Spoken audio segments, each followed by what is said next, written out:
Тя ръката се тръпна, виж, ти на морето си.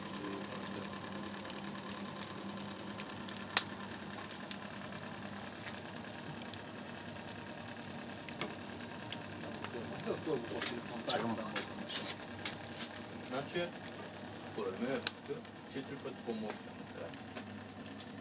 За да може да пуснем ние travaта долу и да стигне поне до средата на масата и да я направим две дупки, разбираш?